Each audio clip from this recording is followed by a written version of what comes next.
All right, folks. This is actually the rest of the chapter, 28:3 through 28:6 or 7:6, I think. Because 28:3 is really long and 28:4, 5, and 6 are really short. So I just put them all together. So this is going to be quite a long recording. I will try uh, to hasten my pace through the anatomy. You've already done the anatomy. So this is the female reproductive anatomy. Let me see. I guess the big thing here is notice that the uterus. Whoops, I'm sorry. The uterus sits on top of the bladder. So the uterus sits on top of the bladder, and this is why during pregnancy, a pregnant woman has to urinate more often or micturate more often because, uh, in essence, she has a smaller bladder because the baby's pushing on the bladder. You can see the fimbriae here, the finger-like projections that capture the ovulated secondary oocyte. And that's about it for anatomy. Some more anatomy. This is the posterior part. You can see it here. I don't think there's anything else I need to. We will go into the detail about the myometrium and endometrium, mainly the endometrium right here.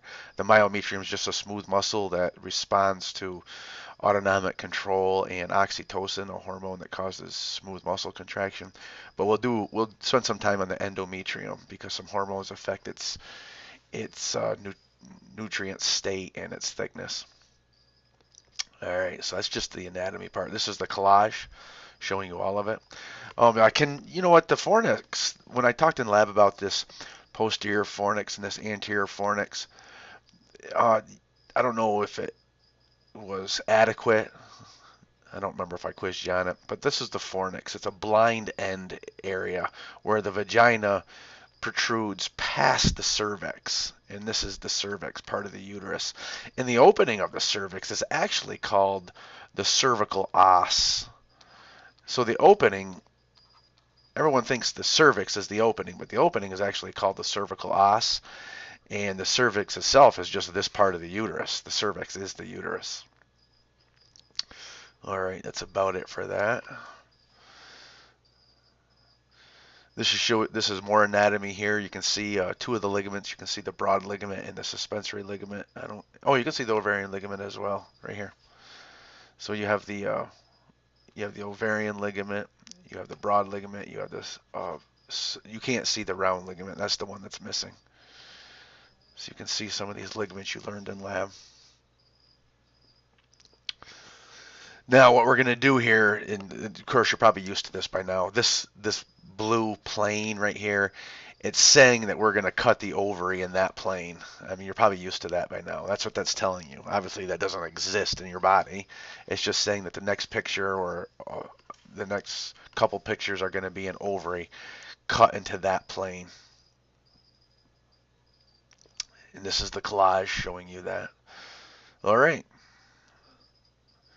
So let's get to the ovary because this is the meat of what's going on in this 28.3. Well, first of all, we have follicles in our ovary, and I'm looking for a primordial. It doesn't show it, but the primordial follicles are in these egg nests. You are born with all the primordial follicles you will ever have. So by 7 months of your fetal life, you have probably about 2 million primordial follicles. Uh, by about 7 months of your fetal life. By the time you're born, you have probably about 400,000 of them. What happens is some of them go through atresia. Atresia is when some of them degenerate. Now, don't worry that only have 400,000 of these. If you just figure out, if you said that not all of them actually develop into the Graafian follicle, but let's just say 400,000 of these. Let's just say 200,000 of them. Take half of them. Let's say you had 200,000 of them, and you start puberty at 10 years old, and you hit menopause at 60. That's 50 years. All right, so that's 50 years. Once a month, you mature some follicles. So 12 times that's 600 ovarian cycles. And let's say that every single time you mature 10 of these follicles, and realize that usually you only have one secondary follicle per month, and we'll go through what different follicles are. But obviously, because we have non-identical twins, sometimes you might have more than one secondary follicle and then more than one secondary oocyte. But typically, you have one secondary follicle per month. But let's just say you have 10 secondary follicles per month. That's 6,000. You need about 6,000. Well, you have 200,000. So you have plenty. So the answer is, yeah, you're born with all the follicles you're ever going to have, but you have plenty for your fertile years, assuming you start puberty at 10 and hit menopause at 60. And you can see that you have a lot of wiggle room. You have plenty of these. All right. So these are the follicles. The primordial follicles exist in these egg nests. Now what's going to happen is this. We always draw this like the follicle moves along the outside of the, not the outside, but the outer margin of the ovary. But that's not actually what happens. A follicle develops in place. But the reason why we draw it like this primordial follicle becomes this primary follicle, becomes this secondary follicle, becomes this Graafian follicle, and then becomes the corpus luteum. The way we draw it like it's moving is because you can't superimpose the pictures. So it's not like the follicle's marching around the ovary. It's not. It's just that we draw the pictures side by side like this, showing you the developmental stages. All right, so this is an ovary containing follicles, and you're born with all the primordial follicles you're ever going to have. You have about 400,000 of them at birth, and then even from there, some of these follicles go through further atresia, and once a month, some of them go through atresia and some of them develop further. But you got lots of them. All right. The primordial follicles exist in these egg nests, and then once a month after puberty, they develop into these primary follicles. Right there is a primary follicle. The primary follicles develop into these secondary follicles. You can see that the secondary follicles start to have this liquor folliculi, they call it, this fluid inside the follicle. And then the secondary follicles develop into this mature tertiary follicle or Graafian follicle. This is sometimes called a Graafian follicle. The Graafian follicle is what contains the secondary oocyte. That's what you're going to ovulate. You're going to ovulate the secondary oocyte. All right. Now, the primordial follicle contains a primary oocyte that's suspended in meiosis 1. So it hasn't even finished meiosis 1 yet. Now, I'm coming back to that later, and that's going to be the big difference between what you learn with meiosis and males. And then, depending on whether you're pregnant or not, this corpus luteum may persist or may not. If you're pregnant, it persists. If you're not pregnant, it degrades into the corpus albicans. So that all depends. So that's the ovary, and then we're going to talk about the hormonal control of that development, and we're going to talk about the thecal cells and granulosa cells that make estrogen. So we're going to get into all of this, into some more details. So you can see that we're talking about the ovary right here. Now look at, we've retracted the fallopian tubes. So these fimbria aren't touching the ovary. Usually they do. Usually these fimbria are touching the ovary right here and going to capture the ovulated secondary oocyte. Okay, let's talk about oogenesis. It is very similar to spermatogenesis, but there's a couple major changes here. And they're really a timing change. What the DNA does is exactly the same. So when we talk about replicating the DNA to make sister chromatids and separating homologous chromosomes during meiosis 1 and sister chromatids during meiosis 2, that's identical. That is absolutely identical. So if you've already mastered what the DNA does, then you're going to know it for this. But the timing of when it occurs is different. All right, so first of all, when you're a fetus, when you're still inside your mother, you make primary oocytes. Well, you have primary oocytes. Okay, now what happened? How did you make a primary oocyte? You had a germ cell that went through mitosis. One of them stayed a oogonium, a germ cell, so that stayed a germ cell. And the other one is a primary oocyte destined for meiosis. Now, fetally, this primary oocyte starts meiosis, and then it freezes in prophase 1 of meiosis 1. And it freezes right there until puberty. So you have a primary oocyte when you're born. You have all the primary oocytes you're ever going to have, and they're frozen or suspended. They're not frozen like it got cold. Okay, I'm not saying it like that. They're they're suspended in prophase 1 of meiosis 1. All right. So that's what you're born with, are these primary oocytes suspended in prophase 1 of meiosis 1. And you have all of them you're ever going to have, but you have plenty of them, as I already showed you. Now what happens is, every month now, after puberty, every month you're going to give a signal for a primary oocyte to finish meiosis 1 and become a secondary oocyte. So this is monthly. This is monthly in your ovarian cycle. And I say monthly. And I realize, I have sisters and a wife, and I realize that, yeah, people say, your females are on a 28-day cycle. I realize that some females have 45-day cycles, and I realize that some females have 21-day cycles, and I get it. I get that what the book says is not necessarily true for you, and there is some fluctuation in the timing here. But about monthly in the ovarian cycle, a primary oocyte finishes meiosis 1 and becomes a secondary oocyte. Now, we haven't pulled apart sisters yet. Meiosis 2 doesn't complete until fertilization occurs. If fertilization occurs, you ovulate a secondary oocyte. Now here's the cool. Well, yeah, it's kind of cool. It's pretty cool. Here's another big difference going on here. Meiosis 1 doesn't divvy up the cytoplasm equally. It gives all of the cytoplasm to one cell, and that's your secondary oocyte. And the other cell is a polar body. It doesn't get any cytoplasm. The polar body is destined for degeneration. It can't do anything. It doesn't have any cytoplasm. It doesn't have any mitochondria to make ATP. It doesn't have hardly any organelles in it because it doesn't have any cytoplasm. Now, the first polar body could just degenerate right now, or it actually could finish meiosis 2 as well.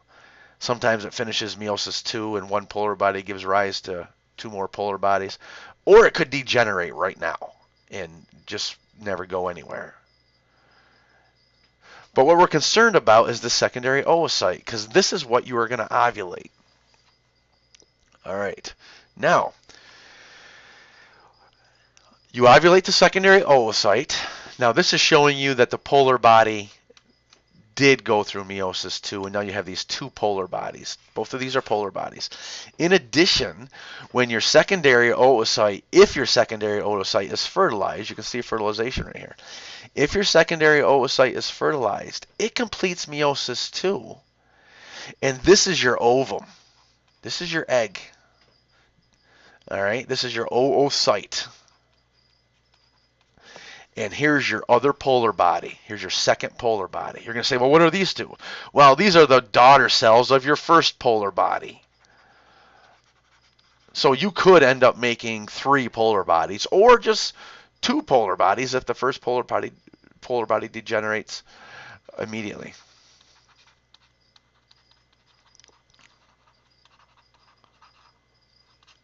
So these are the daughter cells of the first polar body. This is your second polar body. This is your ovum. This only occurs if fertilization occurs. You don't complete meiosis 2 if fertilization does not occur. Okay. So that's oogenesis. This is the collage. So you have a germ cell, an oogonium. When you're a fetus, it goes through mitosis and keeps an oogonium and keeps a primary oocyte. Then this oogonium goes through mitosis and keeps an oogonium and makes a primary oocyte. Ultimately, you end up with 400,000, well, you end up with 2 million. Ultimately, you end up with 2 million of these primary oocytes. All right. But some of them go through atresia. And then ultimately you end up with 400,000 of these primary oocytes suspended in prophase 1 of meiosis 1. They're suspended right here, and they don't leave this phase until you hit puberty at 12, 13, 14 years old, whatever it is. All right, so that's the primary oocyte. Then, monthly, you complete this meiosis 1 and you make a secondary oocyte and you ovulate this secondary oocyte. This is what you ovulate. So you don't ovulate a mature egg, as you might have previously thought. You ovulate a secondary oocyte. Does that ever complete meiosis 2? Sometimes when fertilization occurs. That's the only time you pull apart sister chromatids and make your mature ovum. All right, so that's oogenesis. It's really similar to spermatogenesis except for the timing. It has that weird timing in there. This is another. I like this picture. I'll show you a reason why. In your primordial follicles, you have these follicular cells surrounding the oocyte right here, the primary oocyte.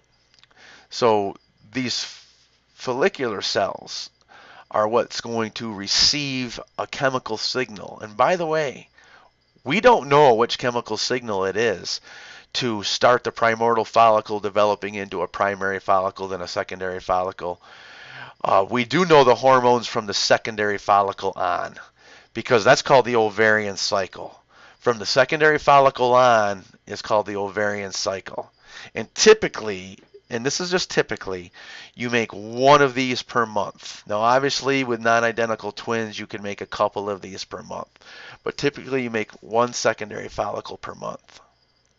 All right, now, watch this.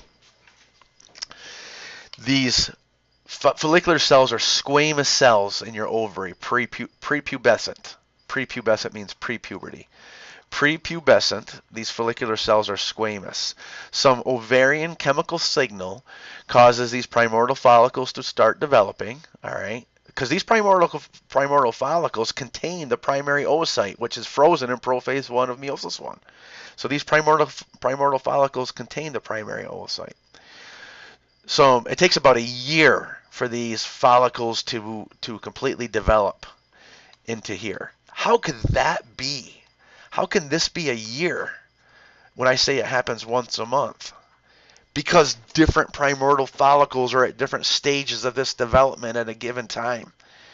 So realize that there's this chemical environment in the ovary that we haven't completely defined and elucidated yet.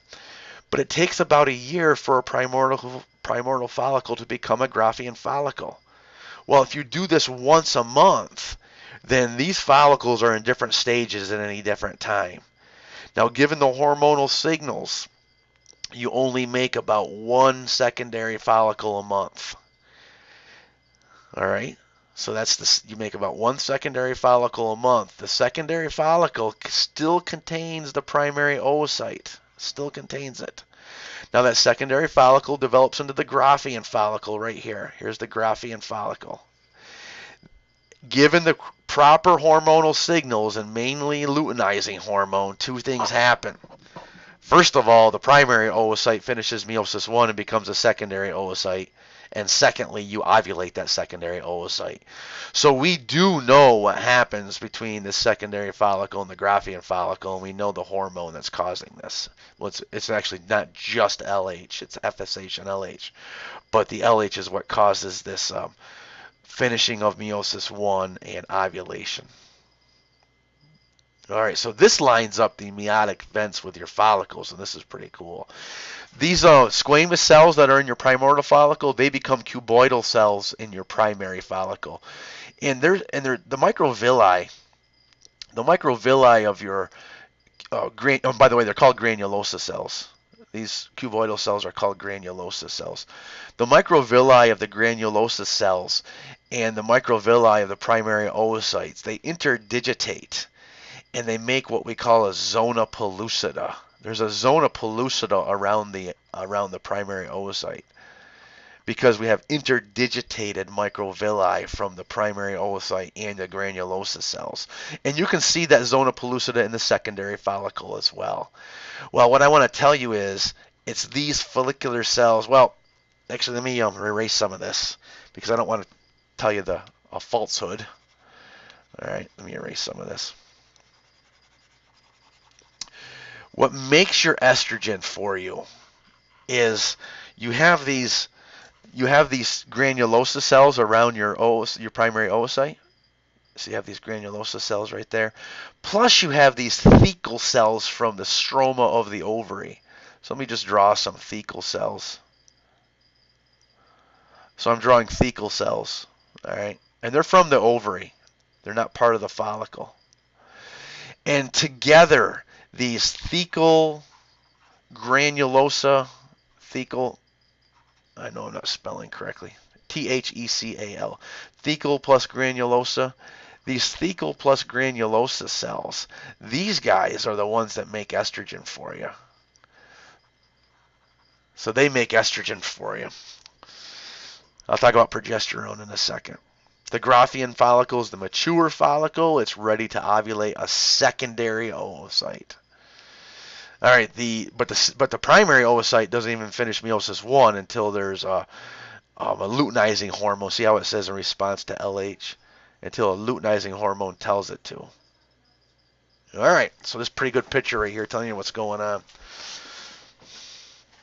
All right, so this is the hormonal fluctuations causing those primary oocytes to become secondary oocytes and secondary oocytes to be ovulated. So first of all, GnRH from the hypothalamus tells the pituitary to make FSH and LH. Just remember that from your endocrine chapters. So that's going on. All right. And in your ovarian cycle, you have two phases. You have a follicular phase and you have a luteal phase. Sometimes the follicular phase is called the pre-ovulatory phase, and the luteal phase is called the post-ovulatory phase. And here's what happens. You have GnRH being secreted about 16 to 24 times per day. That's the pulse frequency. Let's just call it 24 times a day. So right here you have GnRH being secreted once per hour. 24 times a day is once per hour. That's GnRH. Well, your pituitary responds one way from that pulse frequency, and then it responds another way with an increased pulse frequency. So this is once per hour, 24 times per day. What happens is when you have GnRH secreted with that frequency is FSH is your dominant hormone. And you can see FSH right here is the blue line. FSH is higher right here than LH. All right. So with that low pulse frequency, LH is the dominant hormone. I'm sorry, FSH is the dominant hormone and LH is low. The green line is low, the blue line is high. You can see that. However, this pulse frequency starts to change. Well, a couple things happen here.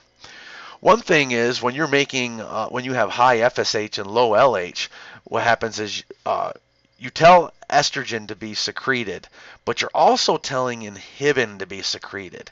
And something very, very important happens. And I'm going to say it more than once here. At low estrogen levels inhibit LH. But high estrogen levels stimulate LH. And you're going to say, well, how can that be true? How can estrogen have both effects? Well, it's a threshold effect. At low estrogen levels, you go up and you inhibit the pituitary from making LH. But as soon as the estrogen hits a threshold, you stimulate the pituitary to make the LH. In addition, these thecal granulosa cells, these thecal cells and granulosa cells that are combined, the ones that are making the estrogen, they also make inhibin. And what inhibin does is inhibin goes up and inhibits the pituitary. So with low estrogen and with inhibin, you're not making much LH here, and FSH is the major hormone. And FSH is telling these follicles to start developing. So in the presence of FSH, your primordial follicle becomes a primary. Well, actually, this is your secondary. They didn't start with the primordial here. They started with the primary. Your primary follicle becomes your secondary follicle, and your secondary follicle becomes your Graafian follicle, or tertiary follicle, or mature follicle, or sometimes called the follicular follicle. So this is primary, this is secondary, this is tertiary, or Graafian. FSH is telling you to do that. Now, meanwhile, these granulosa cells and thecal cells, estrogen starts to climb. The follicle's developing, and estrogen starts to go up. See estrogen going up right here? When estrogen starts to go up, it hits a threshold, and that bumps up LH. That bumps up LH right there. And now you can see LH starting to climb. Now what LH does is it tells the primary oocyte to complete meiosis 1 and become a secondary oocyte. This now is your secondary oocyte ready to be ovulated.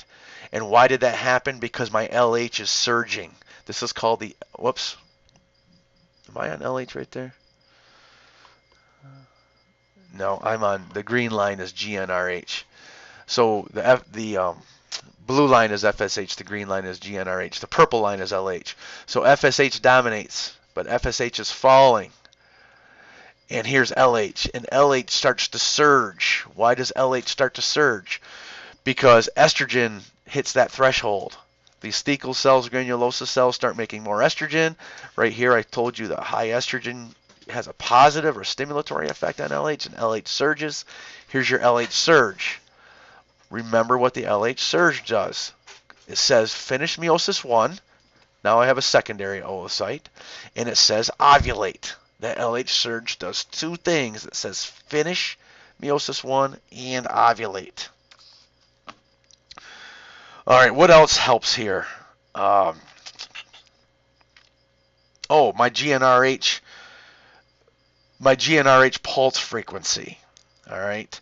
So as these cells make estrogen, they also make more inhibin, and my FSH falls because of inhibin.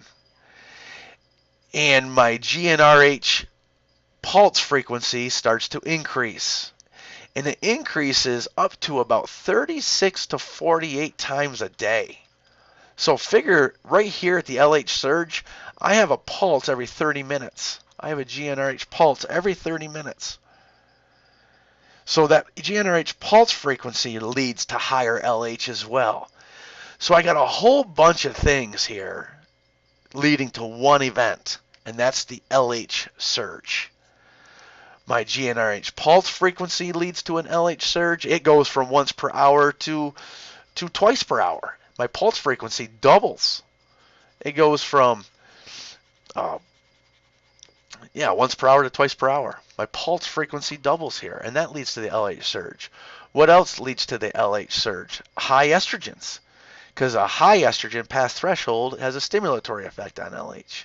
So anyway, I get this LH surge. At the LH surge, I'm done with my follicular phase, and I enter my luteal phase, also called the post-ovulatory phase. The LH surge causes ovulation. Look what ovulates.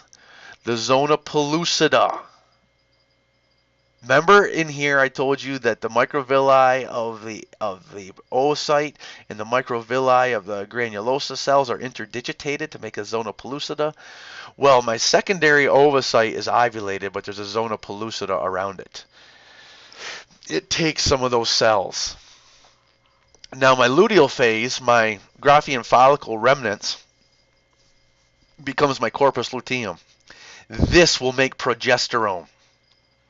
My corpus luteum makes progesterone, and hence you can see my progesterone climb.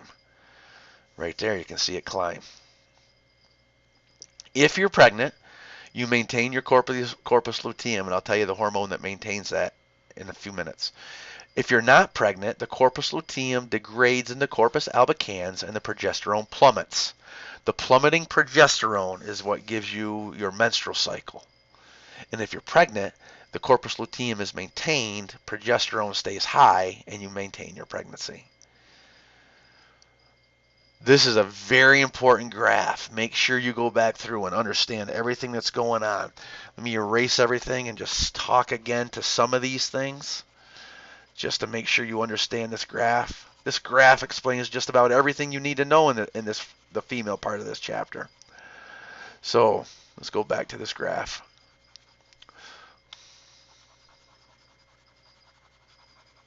All right, so in the ovarian cycle, make sure you understand this follicular development. This is the primary, this is the secondary, this is the tertiary. This is a secondary. Oh, well, actually looking at the LH is probably not a secondary oocyte yet, because remember the LH is what makes this primary oocyte become a secondary oocyte. So right here where the LH is going up, this primary oocyte finishes meiosis 1 and becomes a secondary oocyte. But definitely what you ovulate is a secondary oocyte. Definitely. All right. So look at the follicular development. Look at these gonadotropic hormones, the FSH and LH. What happens is in the beginning of your ovarian cycle, FSH is your dominant hormone. FSH goes down to your ovary and says do follicular development. It stands for follicle stimulating hormone. I mean, it should make sense that FSH says to the follicle develop. The thecal cells and granulosa cells right here and right here, they secrete estrogen. Look at my estrogen climbing. Well, that makes sense because they're secreting estrogen. But estrogen in the beginning, low estrogen, inhibits LH and keeps LH low. But at a certain threshold, and right about here it looks like, because I'm pulling down from here to here, at a certain threshold, a high estrogen stimulates LH. All right? Now, the FSH doesn't stay high. You see how FSH now is starting to drop?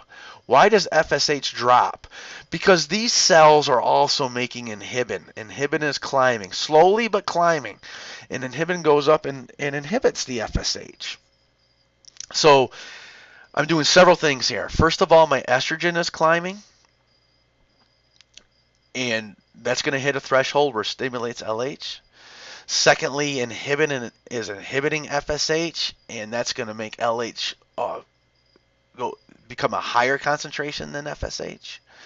And another thing that's occurring here is my GnRH pulse frequency is changing, and that's my green line. My GnRH pulse frequency in the beginning is about one per hour, or 24 per day, approximately. It could be like, yeah, it could actually be lower than that. It could be 1 every 90 minutes. So 1 per hour, 1 per hour and a half. I just making the math easy. 1 per hour or 24 per day. But my GnRH pulse frequency starts to climb. All right. My GnRH pulse frequency starts to climb, and at about day 10 or so, just so you know, I know the days aren't on here, but this is day 14 is ovulation. So at about day 10 or so, my GnRH pulse frequency increases up to 36 to 48 times per day, or once every 30 minutes, twice per hour, however you want to do that. It doubles in essence. And that GnRH pulse frequency, first of all, it does a couple things. The GnRH pulse frequency helps increase LH. It does that. It actually helps increase FSH too. Notice my FSH surges at the same time my LH surges. Why? Because GnRH is going up. So it increases my LH. It also increases the sensitivity. Increases LH sensitivity. So it increases the receptors for LH. All right. So GnRH does both of those things. And that GnRH pulse frequency is detected by the pituitary. All right, then what happens after ovulation? First of all, you ovulate a secondary oocyte. The Graafian follicle remnants become the corpus luteum. The corpus luteum makes this progesterone, and it depends on whether you're pregnant or not as to whether that progesterone persists, whether that corpus luteum persists. All right, this is your ovary right here, and this is showing you remember, these follicles don't march. It's not like they march around the ovary like this. It's just how we show it. They develop in place in these egg nests. So it's just how we show it, so you can see the different um, stages. All right, that's your ovary. This is showing you the histological pictures of the, so you have a primary oocyte here, and you have the follicle cells. These follicle cells, when they become granulosa cells, are going to make estrogen. Here's the granulosa cells. So by the time you have a primary follicle, you have granulosa cells. These granulosa cells are going to be making estrogen for you, along with some thecal cells out here. There's some thecal cells out here. Right here, you can see the zona pellucida. It's an interdigitated microvilli, the microvilli of the granulosa cells and the microvilli of the primary oocyte interdigitate, and they make that zona pellucida. So you can see that there. You can see the thecal cells labeled there. You can see the primary oocyte. Now look at this. They're saying that this is the secondary oocyte. So this must be after LH started to climb. This is after LH started to climb right here. All right. Because that's what the LH surge did two things. It said finish meiosis 1, and it ultimately says ovulate. You know, at the peak of the LH surge, it causes you to ovulate. But just the LH beginning to climb. Actually, I should be clear about that. Let me go back. You see here where LH starts to climb. So right here, you're saying, hey, finish meiosis 1. As LH climbs, you're saying finish meiosis 1. By the time you peak right here, you're ovulating the secondary oocyte. Well, this entire time right here, you finish meiosis 1. So I should be clear about that. You definitely finish meiosis 1 before you ovulate. All right, so that's your secondary follicle. That's your tertiary follicle. And then you ovulate. Okay. That's the ovarian cycle. And then the corpus luteum, or the remnants of it anyway, I'm sorry, the Graafian follicle, or the remnants of the Graafian follicle, become a corpus luteum. Stands for yellow body. This produces progesterone. If you get pregnant, you're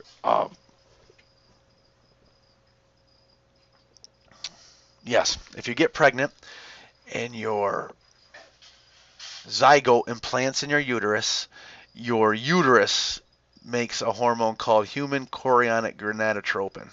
Human chorionic gonadotropin. The human chorionic gonadotropin, it comes from the chorion of the uterus. That's why they're calling it that. The human chorionic gonadotropin maintains the corpus luteum. It maintains it. So if you're pregnant and the zygote implants into the uterus, that chorion makes human chorionic gonadotropin. That comes up to the corpus luteum and maintains it. And therefore, you maintain your progesterone because the corpus luteum makes progesterone. But that only lasts for 3 months. HCG only lasts for 3 months. So how do you maintain progesterone after 3 months when HCG goes away? Well, there's a race. The placenta takes over making the HCG. The corpus luteum no longer makes it. And there's a race. The placenta must start making, I'm sorry, I just said that wrong. Your placenta is making HCG right now. There's a race that occurs.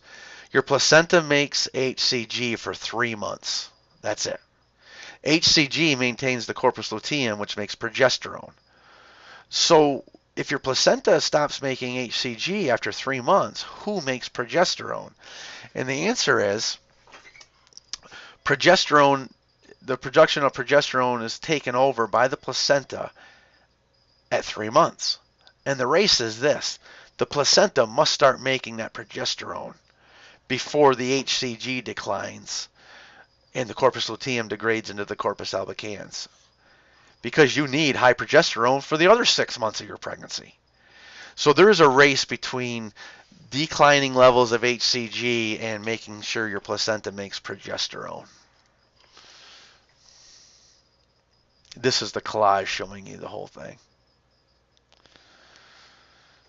This is showing you some histological slides. Just to review it again, you can see your primordial follicles. You can see your primary follicles with the granulosa cells. These granulosa cells make estrogen.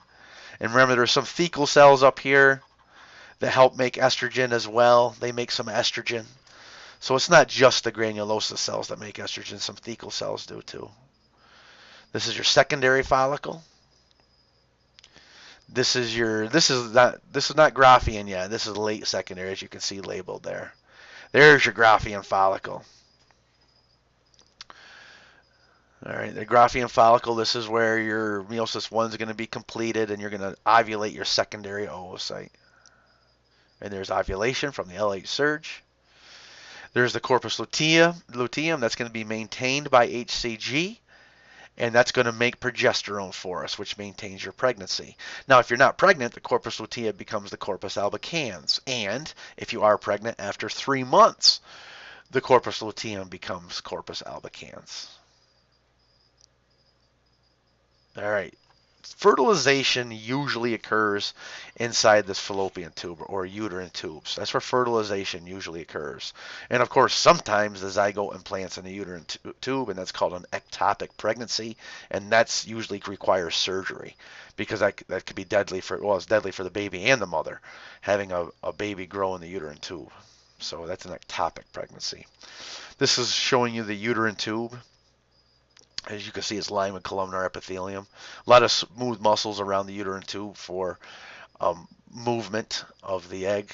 You can see the microvilli, and it's secreting mucus. There's mucus secreting cells interdigitated throughout there. You can see cilia that help the egg move towards the uterus. There's PEG cells in there that supply nutrients. The PEG cells are not ciliated, so when you look at a uterine tube, you can see ciliated cells. There's cilia, and then the cells in between the ciliated cells are called PEG cells. They provide nourishment or nutrients. It takes 3 to 4 days for the egg to reach the uterus. That's what it's saying right there. So the oocyte transport is 3 to 4 days, and fertilization occurs there. All right. Then we have...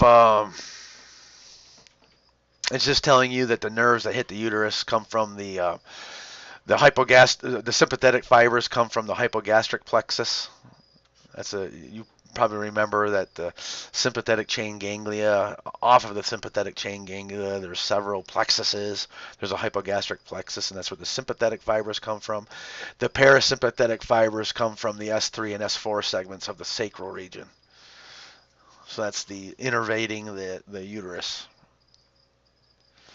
Now, the uterine cycle. So the ovarian cycle occurs, and we just talked about that. Meanwhile, the uterus has a uterine cycle, and here's what happens. When progesterone, let me go back. When progesterone falls because the corpus luteum degrades into the corpus albicans, you have menses. And the beginning of menses is day 0. This is happening because progesterone is falling. All right. The corpus luteum became the corpus albicans. How come it wasn't maintained? Because you didn't have a zygote implanting in the uterus and with a chorion making HCG.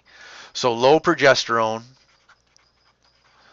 leads to shedding of the endometrial lining.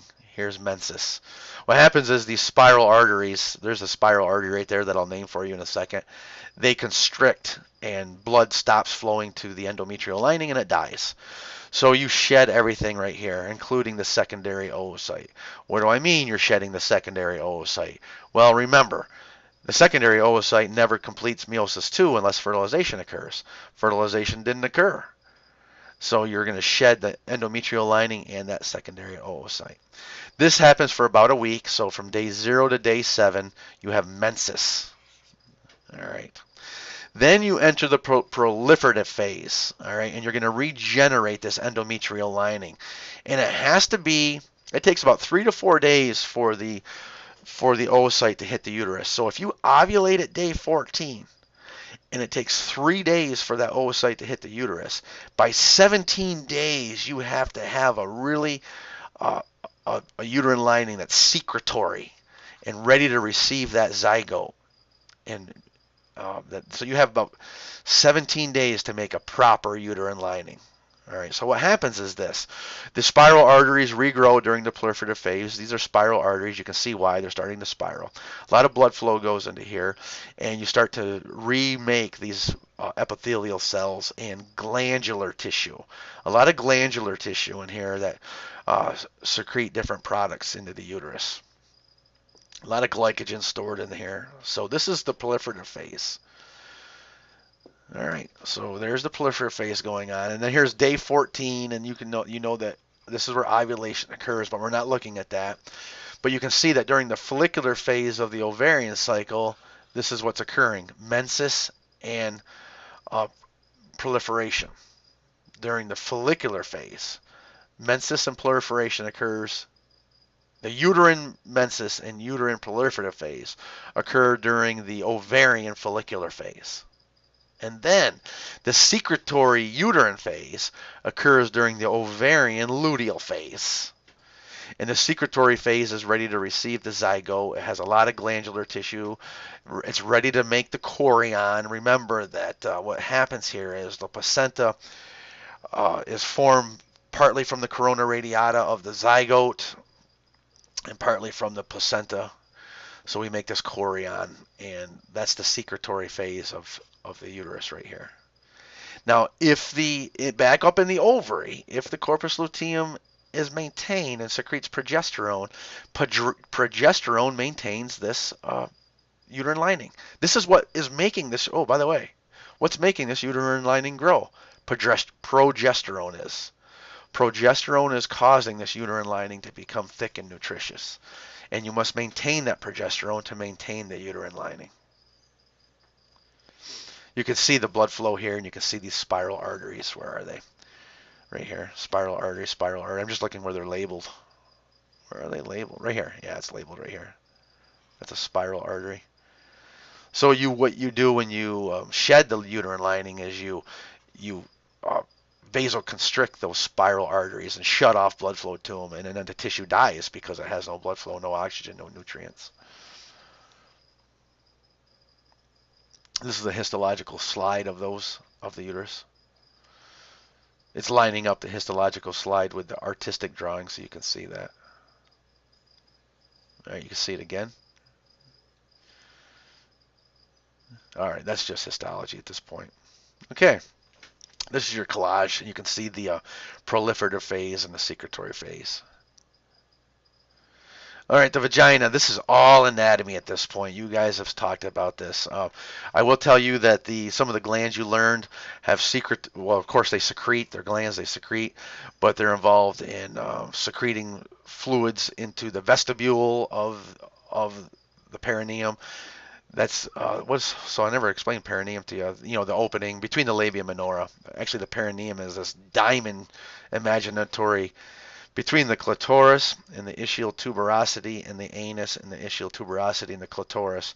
So if this is the clitoris, and this is your ischial tuberosity, and this is your ischial tuberosity, and this is your anus, that diamond is called the perineum. Well, these glands, the female glands, have secretions into this vestibule, or the opening between the labia minora.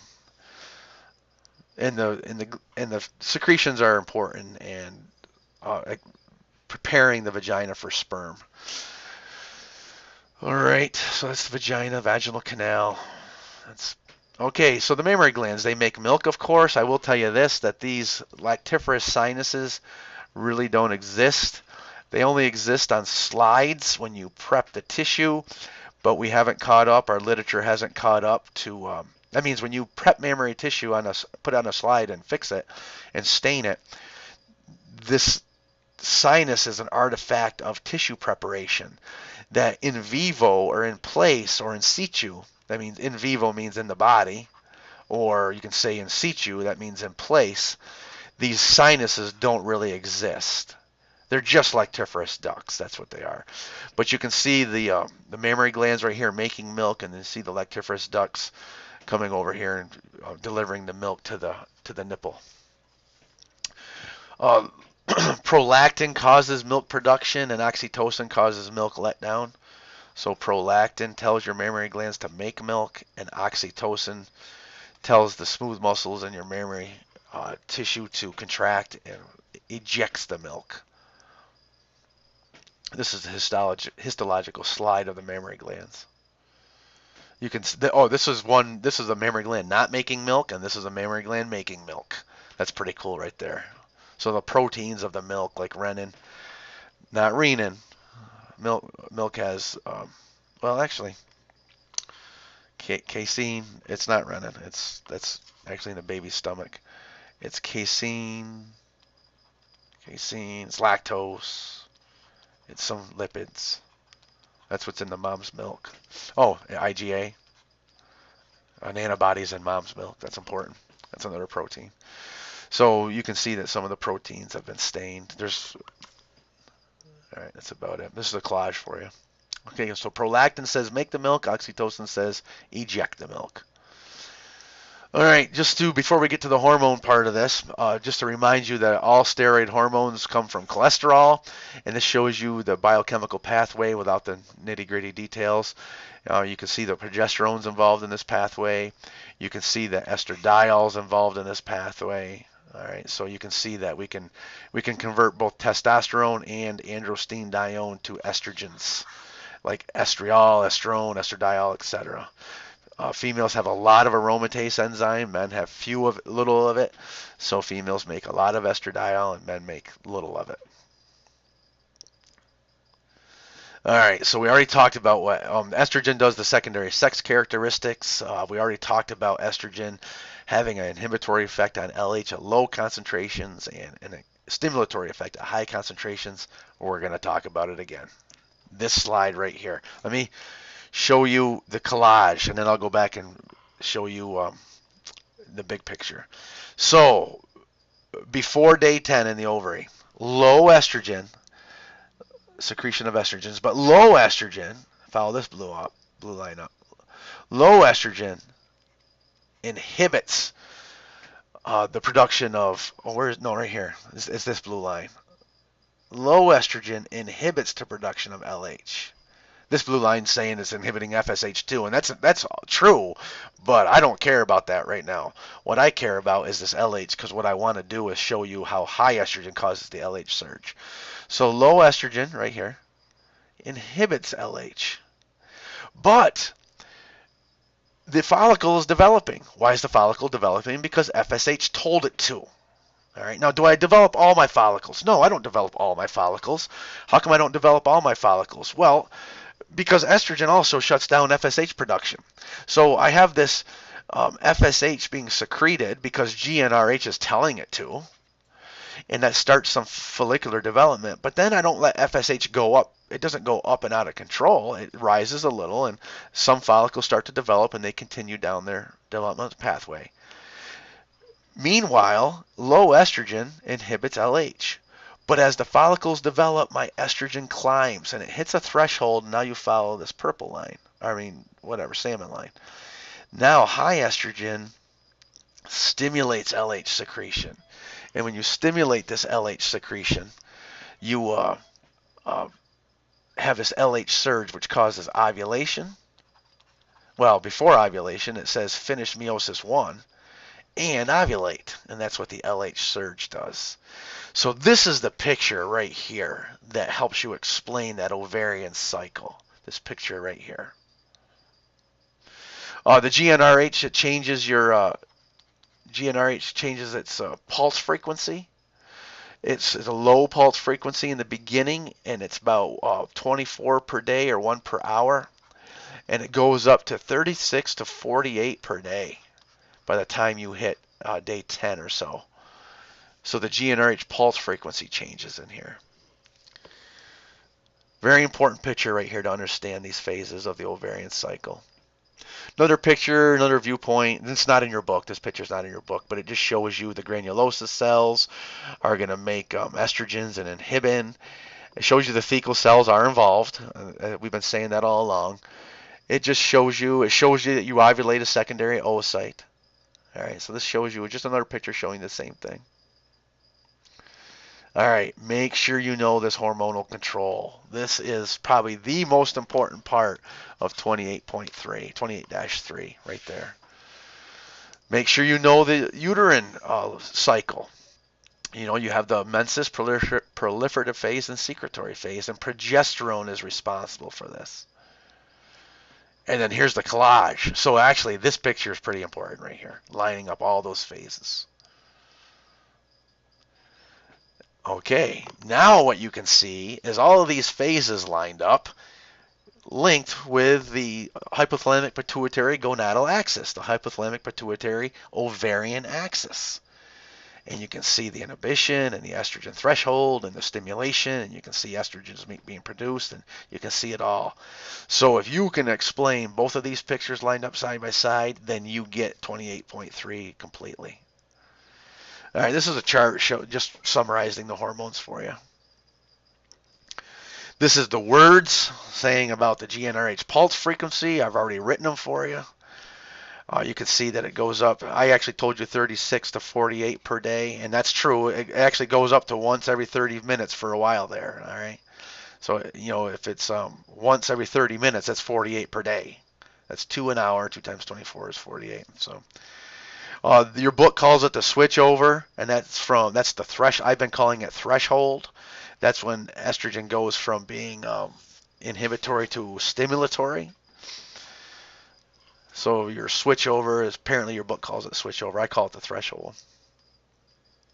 And this just finishes the story for you. All right, to finish this, let's talk about a couple different things here. Erection, you just remember in the male, we talk about the autonomic stimulation. We say point, shoot, score. P for point is parasympathetic. S for shoot is sympathetic, and score is somatic. So what we have here is this. We have erection. That's parasympathetic.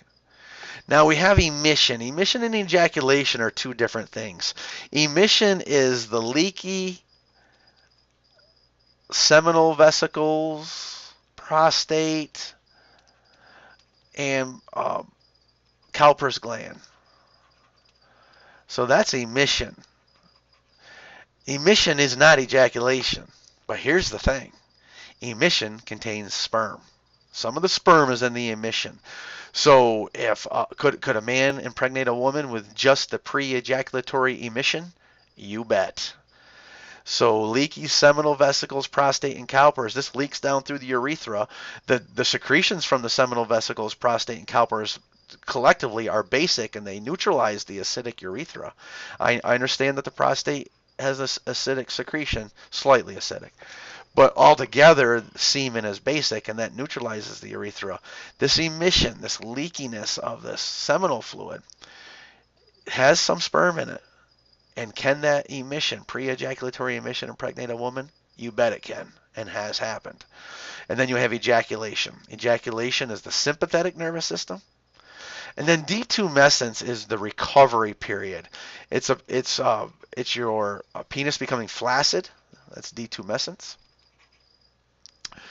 And it takes about 20 minutes or so before the penis is ready for the corpus spongiosum and cavernosum are ready to be engorged with blood again.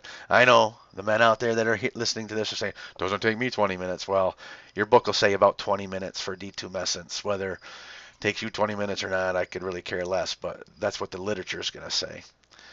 So point, shoot, scores, parasympathetic, sympathetic, and somatic, because part of an orgasm also involves the somatic nervous system, skeletal muscles. And one other thing here is STDs. As unfair as it is, a lot of STDs affect women worse than they do men. And when they lead to pelvic inflammatory disease in women, that can lead to sterility. So STDs in women lead to pelvic inflammatory disease, and that can lead to sterility. And of course, that's horrible if you want to have kids. Here are some STDs, of course: AIDS, gonorrhea, syphilis, herpes, warts, cancroids. HPV is one that's human papillomavirus. There's like 28 different strains. Some of them cause genital warts. Some of them cause cervical cancer. There's a vaccine for HPV out there now called Gardasil. It's I don't really know how to spell Gardasil, I'm guessing. It's a vaccine against the 4 most common HPVs that lead to cervical cancer. And men and women, boys and girls, teenage boys and girls should get Gardasil, because just the girls getting it doesn't mean the men aren't going to carry this HPV and spread it around. In microbiology, you'll learn a lot about these STDs. All right, what's the effects of aging? First of all, menopause. That's the biggest effect of aging. Your ovarian cycle stops. Your estrogen declines. I've been abbreviating estrogen E, but I'll spell it out this time. So menopause is a huge effect of aging. What about men? Well, they go through this andropause, or called a male climacteric. Now, our testosterone does decline, and it's called low T, by the way, in the commercials.